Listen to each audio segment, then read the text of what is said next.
नमस्कार। आज हामी किडनीभित्र भएको पत्थरी पटक्कै चिरफार नगरिकन पल पनि नपारिकन गर्ने प्रविधिको प्रयोग गरेर स्टोनमा भएको पत्थरीलाई फुटाउने प्रविधि गर्दैछौँ।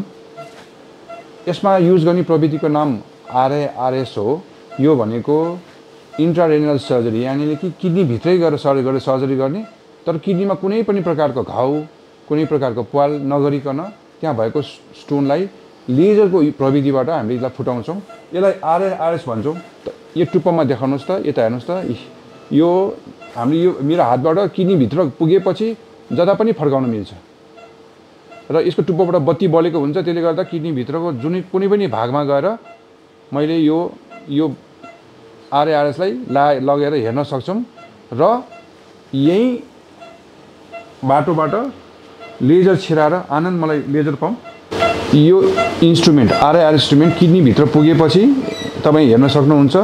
किडनीको कुनै पनि भागमा हामीले यहाँबाट कन्ट्रोल गरेर भित्रको कुनै पनि भागलाई हामीले राम्रोसँग हेर्न सक्छौँ। चिप्सको क्यामेरा यहाँ माथि टुप्पोमा छ हैन। त्यसले गर्दाखेरि भित्रको एकदमै राम्रो 4K लेभलको भिजन पाउँछौँ र यसैभित्र यो लेजरको टिप, यो लेजर देख्न सक्नुहुन्छ। यो लेजर यो मेसिनको माध्यमबाट पावर डेलिभरी हुन्छ र यसले गएर यसैको भित्र राखेर हामीले भित्र गएर ढुङ्गा फुटाउँछौँ। नयाँ लेजरको प्रविधिमा एउटा के राम्रो छ भने यो लेजरले भनेको एकदमै पावरफुल इन्स्ट्रुमेन्ट हो। यसले चाहिँ यदि हामीले ढुङ्गामा नहानिकन डक्टरले गल्तीले कतै भित्तातिर हान्यो, किडनीको भित्तामा हाल्यो भने ब्लिडिङ हुने सम्भावना हुन्छ। त्यो नहुन दिनुको लागि यो नयाँ मेसिनमा चाहिँ एआई यानी कि आर्टिफिसियल इन्टेलिजेन्स जोडिएको छ। त्यसले ढुङ्गामा मात्रै स्ट्राइक गर्छ। हामीले झुकिएर यदि यो टिप गएर किडनीको कतै मासुमा हिर्काउन गयो भने आफै बन्द हुन्छ। र यो प्रविधिबाट चाहिँ हामीलाई एउटा के राम्रो हुन्छ भने एक त पावरफुल लेजरले चाहिँ हामीले ढुङ्गालाई धुलो पार्न सक्छौँ। एट द सेम टाइम किडनीभित्र कुनै प्रकारको ड्यामेज हुने अथवा ब्लिडिङ हुने सम्भावना न्यूनतम रहने यो टेक्नोलोजी भित्रिएको छ। र यसबाट स्टोन फुटाइसकेपछि पनि हामीले स्टोन भित्रै छोड्दैनौँ। त्यो भएको स्टोनलाई पनि हामी सक्सनको माध्यमबाट स्टिकबाट तानेर बाहिर निकाल्छौँ। यसले गर्दा स्टोनहरू फुटाएपछि किडनीभित्र सकेसम्म कुनै पनि कण बाँकी नराखिकन यो अपरेसन पुरा गर्न सकिन्छ। र आज हामीले प्रयोग गरेको जुन लेजर मेसिन छ, यो अहिले यो लेजर मेसिन मध्येमा थुलियम फाइबर लेजर मध्ये पनि एआई भएको युरोलेज 2 भन्ने यो प्रविधि भित्राएका छौँ। र यसबाट स्टोनलाई कसरी फुटाउँछ, कसरी काम गर्छ भन्ने हाम्रो यसको सम्बन्धी प्राविधिक कुराहरू यस कम्पनीका प्रवक्ताले यसबारेमा के बोल्नुहुन्छ। नमस्कार, मेरो नाम चाहिँ आनन्द सुवेदी। म चाहिँ इलाइट ग्रुपको टेक्निकल डाइरेक्टर। अनि हामीसँग चाहिँ आज एउटा लेटेस्ट टेक्नोलोजी भएको लेजर छ।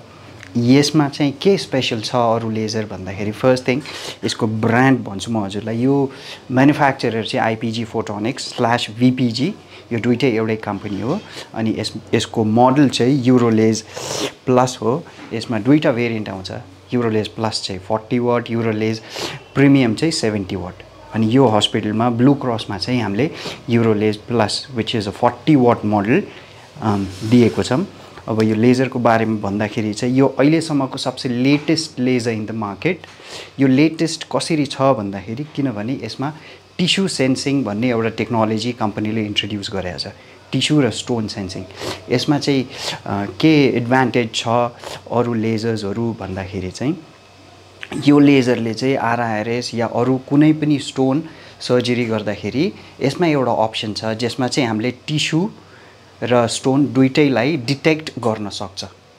यसले पहिला स्टोनलाई सेन्स गराइदिने, स्टोनलाई डिटेक्ट गर्छ, अनि त्यसपछि टिस्युलाई डिटेक्ट गराइदिने, अनि टिस्युलाई सेन्स गरिसकेपछि सर्जरी गर्दाखेरि स्टोन ब्रेक भइसकेपछि, जब कहिलेकाहीँ आरआरएस सर्जरीमा स्टोन ब्रेक भइसकेपछि यताउता कहिलेकाहीँ जाने चान्सेस हुन्छ। अनि त्यो बेला कहिलेकाहीँ मिसफायर भएर चाहिँ टिस्युमा फायर गरेपछि ट्रमा हुने चान्सेस हुन्छ। यो लेजरको एडभान्टेज चाहिँ यसले चाहिँ स्टोन पनि डिटेक्ट गर्छ, टिस्यु पनि डिटेक्ट गर्छ। स्टोनलाई कन्टिन्यू फायर गरिसकेपछि जब स्टोन यताउता गएपछि टिस्यु एक्सपोज भएको बेला चाहिँ यो लेजरले टिस्युलाई फायर गर्दैन। फुट पेडल प्रेस भएको बेला पनि फायर गर्दैन।